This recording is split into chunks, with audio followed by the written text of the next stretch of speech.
ಭಿಕ್ಷಕನೋರ್ವ ಒಂದು ಮನೆಗೆ ಭಿಕ್ಷೆ ಯಾಚಿಸುತ್ತಾ ಹೋಗುತ್ತಾನೆ. ಆತ ಆ ಮನೆಯನ್ನು ನೋಡುತ್ತಾನೆ. ಅದು ಮನೆಯಲ್ಲ, ಅರಮನೆ. ನೋಡಿ ಮುಗಿಸಲು 2 ಕಣ್ಣು ಸಾಲದು. ಹೊರಗಡೆ ಐಷಾರಾಮಿ ಕಾರುಗಳು ಸಾಲುಗಟ್ಟಿ ನಿಂತಿವೆ. ಹೊರಾಂಗಣದಲ್ಲಿ ಅರಮನೆಯ ಒಡೆಯ ಕಪ್ಪು ಕೂಲಿಂಗ್ ಗ್ಲಾಸ್ ಒಂದನ್ನು ಹಾಕಿ ಐಷಾರಾಮಿ ಕುರ್ಚಿಯಲ್ಲಿ ಕುಳಿತಿದ್ದಾನೆ. ಅವನ ಪಕ್ಕದಲ್ಲಿ ಸುಂದರಿಯಾದಂತಹ ಪತ್ನಿಯೂ ಇದ್ದಾಳೆ. ತಂದೆ ತಾಯಿಯ ಸೇವೆಗೆ ಸದಾ ಸಿದ್ಧರಾಗೋ ಮಕ್ಕಳು ಇದ್ದಾರೆ. ಇದನ್ನೆಲ್ಲ ಗಮನಿಸಿದ ಭಿಕ್ಷುಕ ಹೇಳಿದ, ಓ ಯಜಮಾನರೇ, ನೀವೆಷ್ಟು ಭಾಗ್ಯವಂತರು! ದೇವರು ನಿಮಗೆ ಎಷ್ಟು ಅನುಗ್ರಹ ನೀಡಿದ್ದಾನೆ. ನಿಜಕ್ಕೂ ನೀವು ಭಾಗ್ಯವಂತ. ನಿಮಗೆ ದೇವರು ಅರಮನೆ ನೀಡಿದ್ದಾನಲ್ಲವೇ? ನನಗೆ 1 ಇಂಚು ಭೂಮಿಯೂ ಇಲ್ಲ. ನಿಮಗೆ ದೇವರು ಐಷಾರಾಮಿ ಕಾರು ನೀಡಿದ್ದಾನಲ್ಲವೇ? ನನಗೆ ಸರಿಯಾದ ಚಪ್ಪಲಿಯೂ ಇಲ್ಲ. ನಿಮಗೆ ಸುಂದರಿಯಾದ ಪತ್ನಿಯೂ ಇದ್ದಾಳೆ.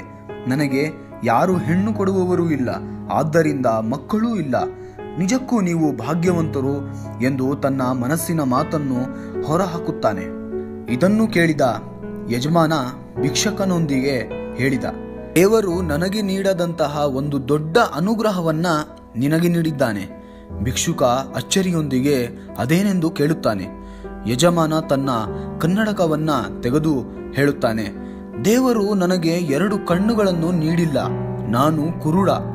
ನನ್ನ ಎಲ್ಲ ಅನುಗ್ರಹವನ್ನ ನಿನಗೆ ನೀಡುವೆ. ನಿನ್ನ 2 ಕಣ್ಣುಗಳನ್ನು ನನಗೆ ನೀಡುವೆಯಾ? ಭಿಕ್ಷುಕ ಏನು ಮಾತನಾಡದೆ ಅಲ್ಲಿಂದ ಹೊರಬಂದ.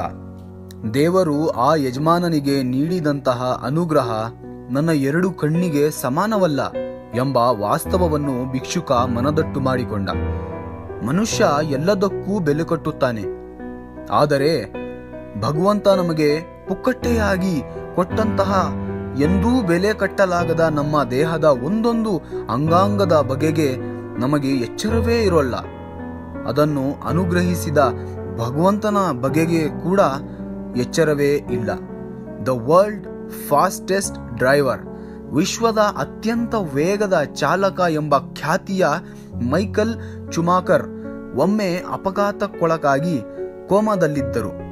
ಕುತ್ತಿಗೆಯ ಭಾಗದ ನರಗಳು ಚಿತ್ರಗೊಂಡ ಕಾರಣ ಅದನ್ನ ಸರಿಪಡಿಸಲು ಆಸ್ಪತ್ರೆಯಲ್ಲಿ ತಗುಲಿದಂತಹ ಒಟ್ಟು ಮೊತ್ತ 109 ಕೋಟಿ ರೂಪಾಯಿ.